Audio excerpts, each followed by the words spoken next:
입니다. 잘 들으십시오. 그러므로 너희는 가서 모든 민족을 제자로 삼아 아버지와 아들과 성령의 이름으로 세례를 베풀고. 아멘. 네. 나눠드린 그 종이에 우리 웨스트민스터 소교리 문답 6문이 있습니다. 네. 제가 질문을 읽으면 여러분께서 답을 읽어주시기 바랍니다. 문 6. 하나님께서는 몇 위격이 계십니까? 하나님께는 세 위격이 계시니 성부와 성자와 성령이십니다. 이 삼위는 한 하나님이시며 본질이 똑같으시고 능력과 영광이 동등하십니다. 아멘. 자, 오늘은 삼위일체 하나님에 대해서 배우겠습니다. 어떤 분들은 이 성경이 말하는 삼위일체 교리를 신앙이 깊어진 이후에 배우거나 배워봤자 알 수 없는 골칫거리 교리로 여기는 경우가 있습니다. 그러나 결코 그렇지 않습니다. 우리가 누군가에게 아주 기초적인 복음을 전할 때도 예수님은 하나님의 아들이시고 예수님이 하나님 아버지께 기도하셨고 우리에게 성령을 보내주셨다고 복음을 전합니다. 이때 복음을 듣는 사람은 자연스럽게 질문하게 됩니다. 예수님과 아버지가 다른 분입니까? 기독교는 한 분 하나님을 믿는 것 아닙니까? 이렇게 질문이 나오게 되죠. 만약 이 질문에 대해서 그건 너무 어려우니까 그냥 묻지 말고 일단은 예수님만 믿으세요, 그렇게 말을 하고 넘어가 버리면 어떻게 될까요? 당장의 어려움은 피할 수 있겠지만 결국 기독교의 진리를 이해하는 것을 포기하게 만듭니다. 우리가 믿는 예수님이 어떤 분이신지 모른 채 고백하는 신앙은 알맹이가 없는 공허한 구호가 되기 쉽습니다. 이런 이유 때문에 웨스트민스터 총회는 소교리 문답을 작성하면서 어린아이들과 또 세례를 받기 위해 준비하는 사람들에게 삼위일체 교리를 가르치는 것을 조금도 망설이지 않았습니다. 오늘날 교회가 세상의 빛과 소금이 되지 못하는 이유는 안타깝게도 많은 신자들이 여전히 삼위 하나님이 누구이시고 그분과 어떤 관계를 맺고 있는지 모른 채 봉사하고 직분을 맡기 때문입니다.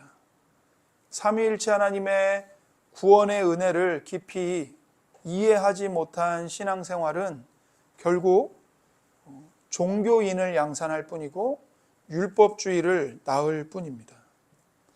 그래서 삼위일체 교리는 기독교를 다른 모든 종교와 구별해주는 이 유일무이한 진리이고 우리의 구원의 필수적인 지식입니다. 그래서 우리가 소교리 문답을 다시 한번 보면요, 제가 거기에 없는데 5문부터 제가 읽어보겠습니다. 5문. 한 분 하나님 외에 다른 신들이 있습니까? 답. 살아계시고 참되신 하나님께서는 오직 한 분뿐이십니다. 6문. 하나님께는 몇 위격이 계십니까? 하나님께는 세 위격이 계시니 성부와 성자와 성령이십니다.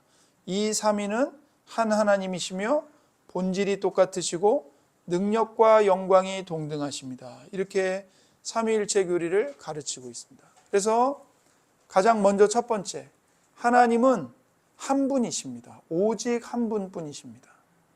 그래서 신명기 6장 4절과 5절에 이스라엘아 들으라, 우리 하나님 여호와는 오직 유일한 여호와이시니 너는 마음을 다하고 뜻을 다하고 힘을 다하여 내 하나님 여호와를 사랑하라.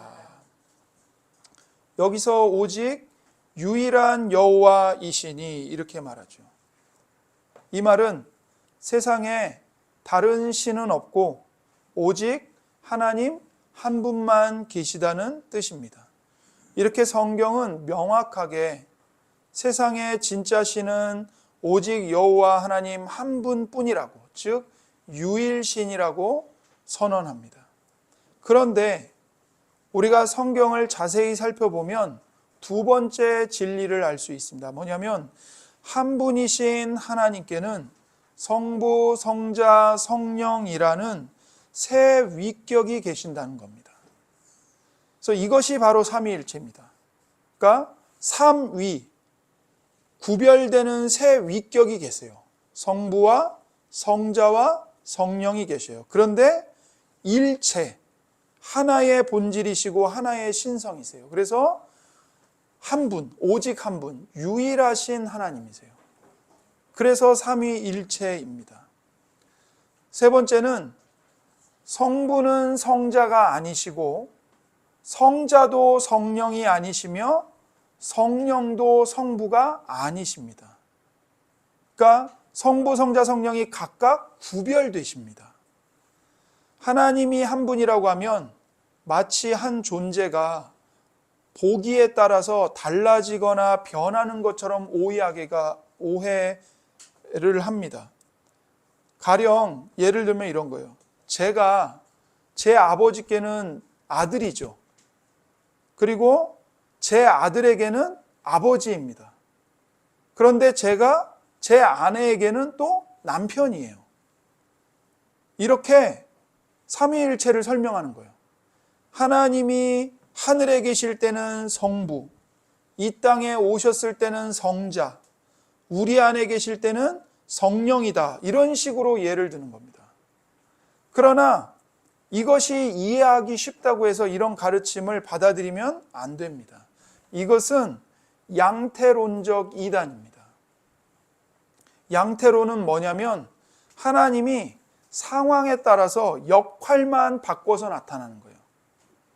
하지만 하나님은 이랬다 저랬다 변신하는 분이 아닙니다. 양태론은 이단이에요.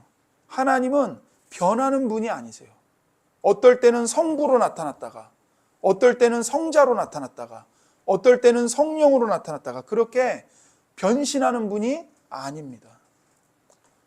그래서 마태복음 3장 16절에 예수님이 세례를 받으시는 사건이 나오거든요. 그런데 그 예수님이 세례 받으시는 사건에 삼위 하나님이 명확하게 계시가 됩니다. 마태복음 3장 16절 17절을 읽어볼게요.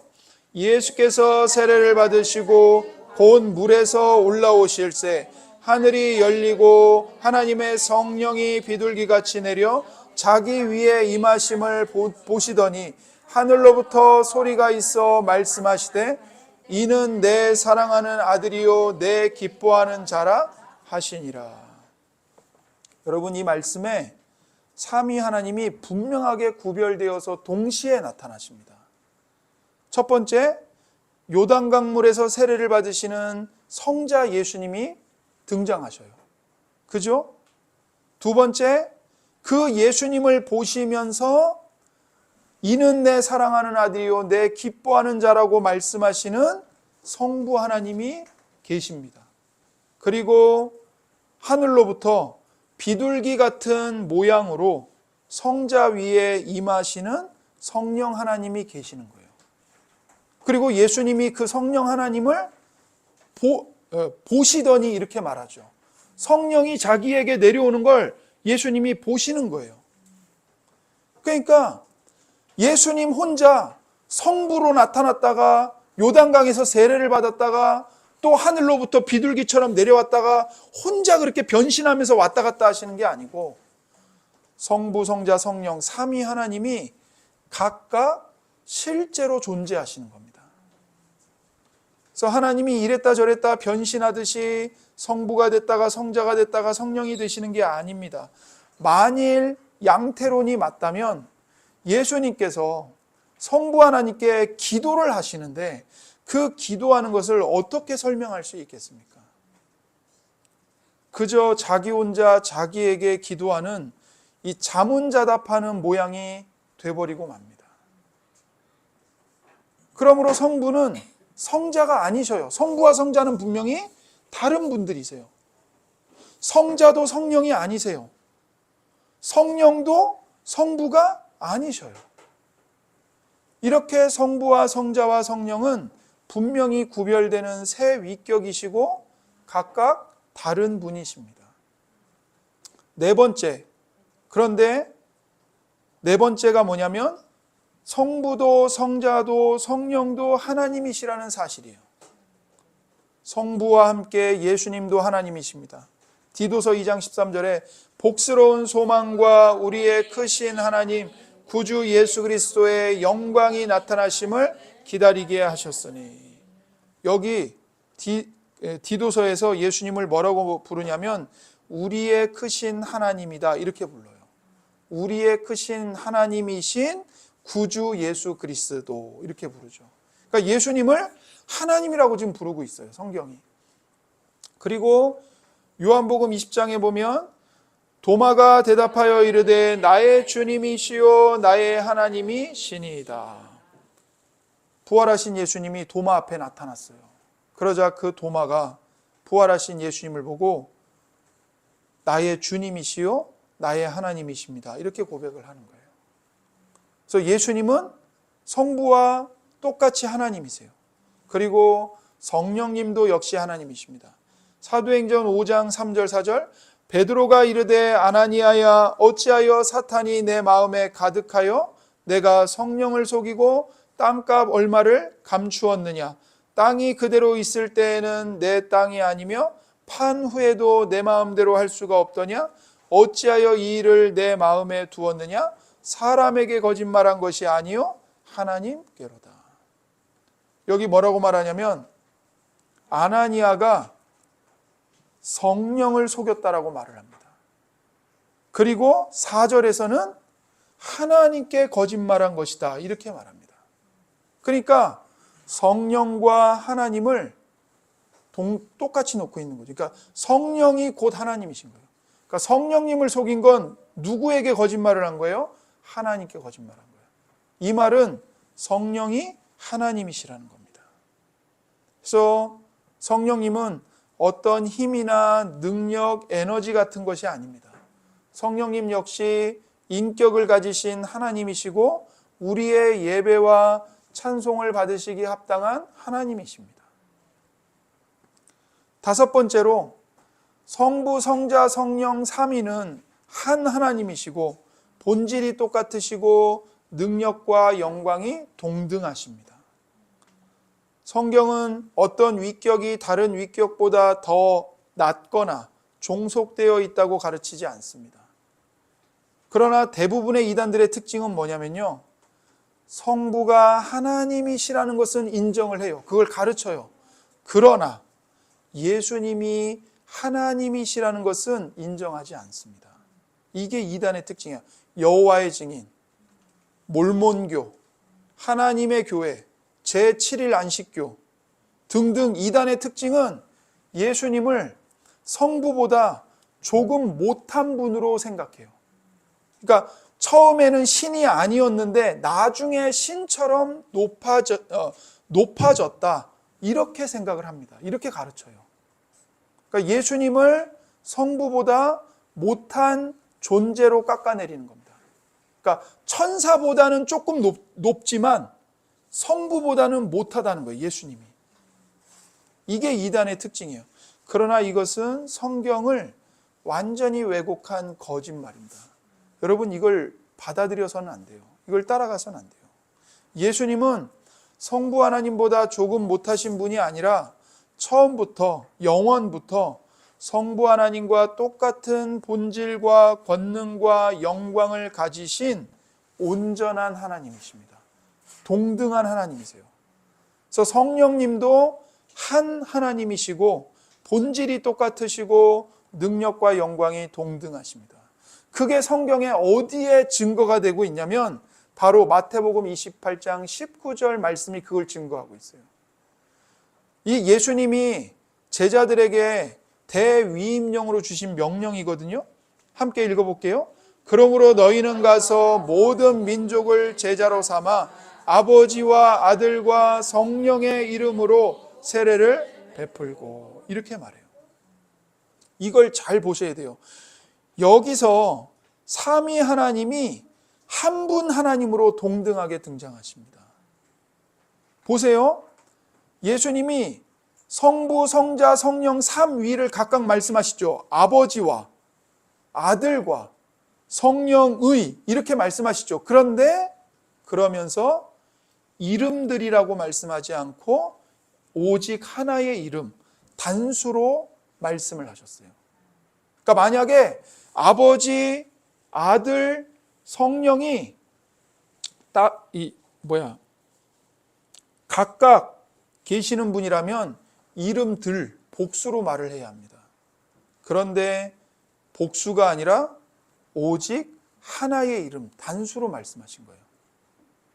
그래서 만약에 세 위격 사이에 서열이 있거나, 그러니까 누가 더 높고 누가 더 낮고 혹은 본질이 달랐다면 아버지의 이름과 아들의 이름과 성령의 이름들로 세례를 베풀어라, 이렇게 명령하셨겠죠. 그러나 하나님의 신성은 세 개로 분리가 되는 게 아니에요. 하나님의 신성은 오로지 유일하게 하나예요. 그리고 성부와 성자와 성령은 서로 높낮임이 있지 않아요. 그래서 예수님은 성부, 성자, 성령을 단 하나의 이름으로 선포하셨습니다. 이것은 성부, 성자, 성령 삼위 하나님이 각각 분명하게 구별되어서 존재하시지만, 그러니까 구별되어서 위격이 존재하시지만 이 삼위는 한 분 하나님이시고 본질이 똑같으시고 능력과 영광이 동등하시다는 진리를 보여주는 확실하고 결정적인 증거 구절인 겁니다. 예수님이 그걸 가르치신 거예요. 고린도후서 13장 13절도 보세요. 주 예수 그리스도의 은혜와 하나님의 사랑과 성령의 교통하심이 너희 무리와 함께 있을지어다. 여기서도 삼위 하나님은 동등하게 나타나십니다. 동등하게 경배를 받으시고 동등하게 우리에게 복을 주시는 삼위 하나님이신 거예요.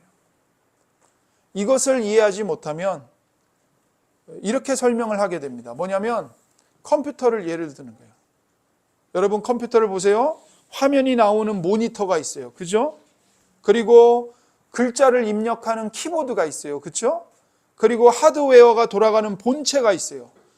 근데 이렇게 모니터, 키보드, 본체가 합쳐져서 하나의 컴퓨터가 되잖아요. 그죠? 그러니까 이런 것처럼 삼위일체 하나님도 성부, 성자, 성령이 합체돼서 한 분 하나님이신 거다, 이렇게 가르치는 경우가 있다고요. 이것도 이해하기가 쉽지만 이것도 이단이에요. 그렇게 가르치면 안 돼요. 이것은 하나님을 합체 로봇처럼 대하는 겁니다. 이게 문제가 있는 게 뭐냐면, 여러분 컴퓨터가 되려면 모니터, 키보드, 본체가 다 있어야 되죠. 키보드 하나만 가지고 컴퓨터라고 부르지 않잖아요. 키보드만으로는 컴퓨터가 될 수 없어요. 하지만 성자 하나님은 완전한 하나님이십니다. 그러니까 성부 하나님도 완전한 하나님이시고 성자 하나님도 완전한 하나님이시고 성령 하나님도 완전한 하나님이세요. 성부, 성자, 성령이 합체해서 한 하나님이 되시는 게 아닌 거예요. 그래서 성부, 성자, 성령은 쪼개진 조각들이 아닙니다. 쪼개진 조각들이 모여서 하나의 신을 이루는 것이 아니라 각 위격이 이미 완전한 하나님이시면서 동시에 한 분으로 존재하십니다. 그래서 디모데전서 2장 5절은 하나님은 한 분이시요 라고 분명하게 선언하는 겁니다. 하나님은 한 분이시다. 그래서 이 양태론을 피하기 위해서 마치 서로 다른 신성이나 서로 다른 본질을 가진 새 신이 있다는 식으로 생각한다면 그건 즉시 삼신론이라는 이단으로 빠지게 되는 겁니다. 그래서 성부, 성자, 성령을 마치 그리스 신화에 나오는 이 제우스, 포세이돈, 하데스처럼 생각을 하는 거예요. 그러니까 독립된 별개의 신성을 가진 신들로 새 신이 있다라는 식으로 이해를 하는 거죠. 사실 현대에는 이게 이제 그리 흔한 이단은 아닙니다. 하지만 이 역시도 하나님은 오직 한 분이라는 성경의 진리를 왜곡하는 잘못된 이단입니다. 자, 삼위일체는 우리가 이제 이렇게 지금까지 들었는데요. 여러분 이해가 되세요? 인간적으로는 이해는 안 돼요. 그렇죠. 네. 삼위일체 교리는 인간의 이성과 경험으로 이해할 수 있는 게 아니에요. 이거는 과학이나 수학 공식으로 완벽하게 풀어낼 수 있는 게 아닙니다. 이건 신비예요. 오직 성경 말씀을 믿음으로 받아들여야 합니다. 여러분 예를 들어 볼게요. 우리가 사람을 만나서 사귈 때도 이해가 안 되는 모습들이 있어요. 부부가 평생을 같이 살아도 서로 이해되지 않는 부분이 참 많습니다. 저 사람은 왜 저렇게 행동할까? 그렇게 말하고 싶을 때도 있지만 사랑하기 때문에 그 모습을 있는 그대로 인정하고 받아들이는 거예요. 하물며 우리의 지성을 초월하시는 창조주 하나님을, 삼위일체 하나님을 피조물의 머리로 다 이해하려는 것은 불가능한 일입니다. 만약 우리 머리로 다 이해되는 하나님이라면 그분은 더 이상 경배받으시기에 합당한 신이 아닌 겁니다. 만약 하나님이 우리 머리로 다 이해할 수 있는 분이라면 우리는 하나님을 예배하지 않을 거예요. 오히려 하나님을 실험실에 가두어 놓고 조사하고 분석하겠죠. 그러나 하나님은 분석의 대상이 아닙니다. 오히려 우리의 온 마음을 다해, 목숨을 다해, 뜻을 다하여 섬기고 예배해야 할 예배의 대상이십니다. 우리가 피조물임을 명심하고 겸손히 성경의 말씀을 받아들이고 그 말씀에서 더하거나 빼지 않고 하나님이 말씀하시는 그대로 믿어야 합니다. 하나님은 우리의 이해를 초월해 계시는 절대자이시기 때문에 우리는 이 삼위일체의 신비를 믿음과 사랑으로 받아들이고 경외해야 합니다. 그런데 놀라운 신비가 뭐냐면요. 이 삼위일체 하나님을 믿고 사랑하면 이 삼위일체 교리가 받아들여져요. 받아들여져요. 이게 신비예요. 머리로 수학 공식으로 풀려고 하면 해결이 안 되는데 그 삼위일체 하나님을 내가 인격적으로 내 마음을 다해서 사랑하고 그 하나님께 내 모든 걸 다 맡겨드리고 하나님을 의존하고 그러면 이 이해가 안 되는 삼위일체 교리가 아름다움으로 받아들여져요. 느껴져요. 하나님은 정말 아름다우시다. 여섯 번째로 하나님은 영원한 사랑의 관계 속에 계십니다. 요한일서 4장 8절은 이렇게 말씀합니다. 하나님은 사랑이시라. 하나님은 사랑이시라. 하나님은 사랑이시래요. 우리가 흔히 하나님은 한 분이시다라고 할 때 하나님을 우주 공간에 홀로 쓸쓸하게 고독하게 앉아있는 이 외로운 신으로 생각해서는 안 됩니다. 여러분 생각해 보세요. 하나님이 태초에 천지를 창조하셨죠. 그런데 하나님이 이 우주를 창조하시기 전에는 누구만 계셨을까요?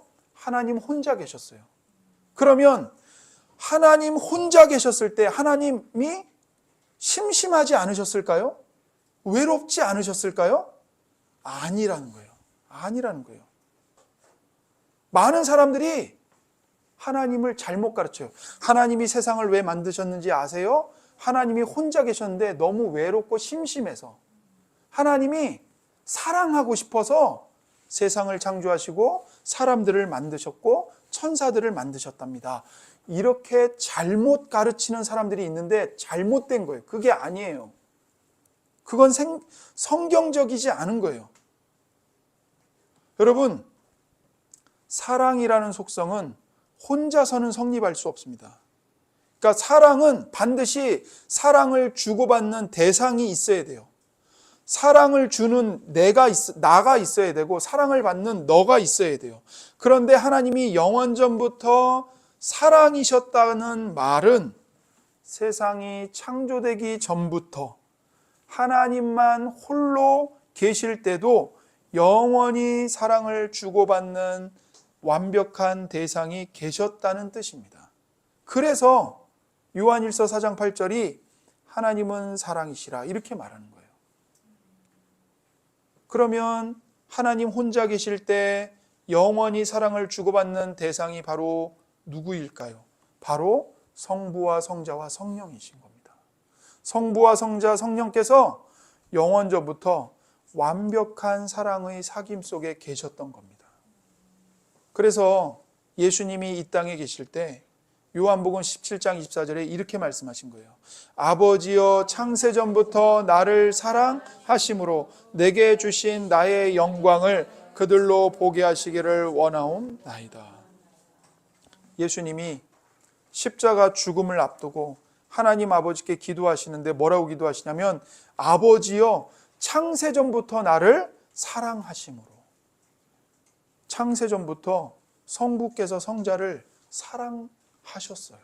그걸 고백하는 겁니다. 여러분 마태복음 3장 16절 17절에서 예수님이 세례를 받으시는데 그 본문도 생각을 해보세요. 성부 하나님이 하늘에서 세례를 받는 아들을 향해 뭐라고 말씀하세요? 이는 내 사랑하는 아들이요 내 기뻐하는 자다. 성부께서 성자를 보시면서 내 사랑하는 아들이라고 선언하시는 거예요.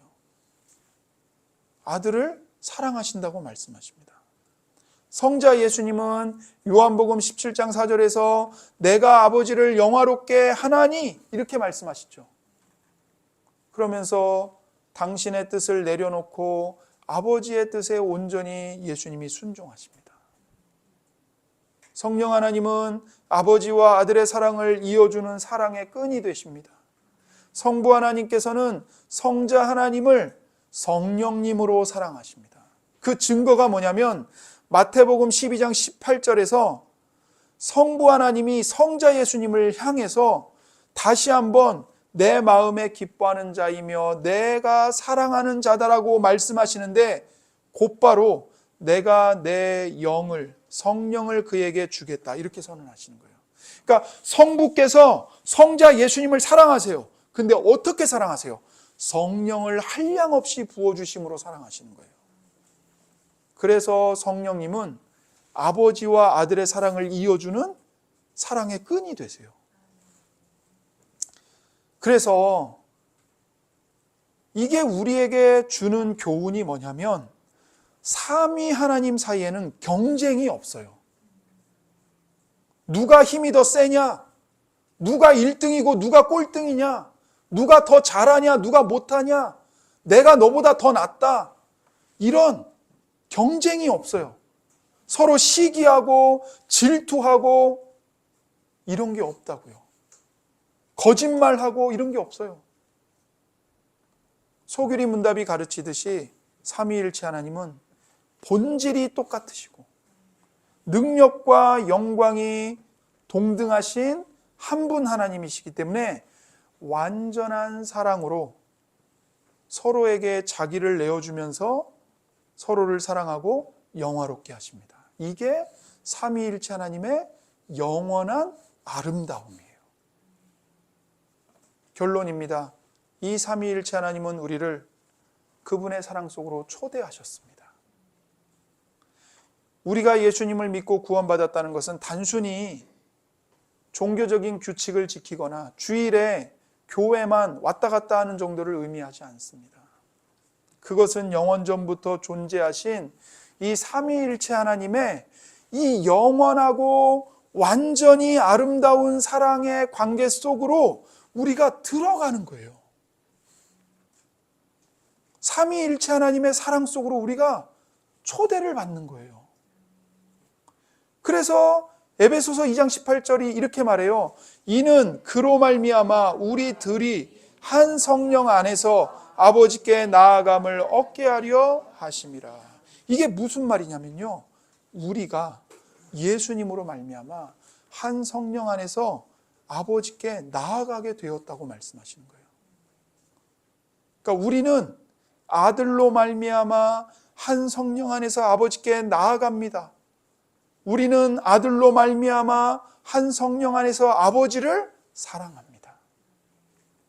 그래서 삼위일체 교리는 사랑을 배우고 그 사랑을 향유하는 사랑의 학교입니다. 하나님이 성경에 이 삼위일체 교리를 말씀하시고 우리에게 가르치시는 이유는 우리 머리를 복잡하게 만드시려고 하는 게 아니라 이 삼위일체 하나님의 사랑을 너희가 받아 누려라. 너희도 이 삼위일체 하나님의 사랑으로 살아라. 사랑의 학교로 우리를 초대하시는 거예요. 그래서 삼위일체를 믿는다는 건 단순히 하나님은 한 분이시면서 세 분이시다, 그런 공식을 아는 게 아닙니다. 삼위일체 하나님의 사랑을 배우는 일입니다. 우리를 사랑하시는 삼위 하나님의 사랑을 보십시오. 성부 하나님은 창세전에 우리를 구원하시기로 그리스도 안에서 우리를 예정하시고 구원을 계획하시고 작정하셨습니다. 성자 하나님께서는 그 구원의 계획과 작정을 성취하시기 위해서 이 땅에 오셔서 우리의 모든 죄를 다 가져가시고 우리의 죄를 대신하여 십자가에 못 박혀 피 흘려 죽으시고 부활하심으로써 죄인인 우리의 구원을 완성하셨어요. 성령 하나님은 예수님이 이 땅에서 이루신 구원을, 그리고 그 사랑을 오늘 우리 마음에 믿어지도록 효력 있게 적용하십니다. 삼위일체 교리는 머리 아픈 수수께끼가 아니라 우리를 뜨겁게 사랑하시는 삼위일체 하나님의 사랑의 초대입니다. 우리가 예배하고 기도하고 서로를 섬길 때 그 모든 선행은 우리 안에 계신 삼위 하나님의 사랑이 역사하고 있다는 증거입니다. 이 풍성한 삼위 하나님의 사랑을 힘입어 하나님을 사랑하고 이웃을 사랑하는 복된 삶을 사시기를 바랍니다. 우리 소교리 문답 6문을 다시 한번 읽겠습니다. 제가 6문 질문을 읽으면 여러분이 답을 읽어주십시오. 문 6, 하나님께는 몇 위격이 계십니까? 하나님께는 세 위격이 계시니 성부와 성자와 성령이십니다. 이 삼위는 한 하나님이시며 본질이 똑같으시고 능력과 영광이 동등하십니다. 아멘. 기도하겠습니다. 하나님 아버지, 비록 우리가 삼위일체의 신비를 다 이해할 수 없을지라도 성경의 증거를 따라 성부, 성자, 성령 세 위격의 하나님이 곧 한 분이심을 믿음으로 고백하게 하시니 감사합니다. 영원전부터 완전한 교제 속에 계셨던 그 사랑 속으로 저희를 불러주셨사오니 날마다 삶 속에서 아버지의 사랑과 아들의 은혜와 성령의 교통하심을 풍성히 누리게 하여 주옵소서. 그리하여 우리도 삼위 하나님을 닮아 교회를 사랑하고 이웃을 섬기는 빛과 소금이 되게 하옵소서. 모든 은혜에 감사하오며 우리 구주 예수 그리스도의 이름으로 기도드립니다. 아멘.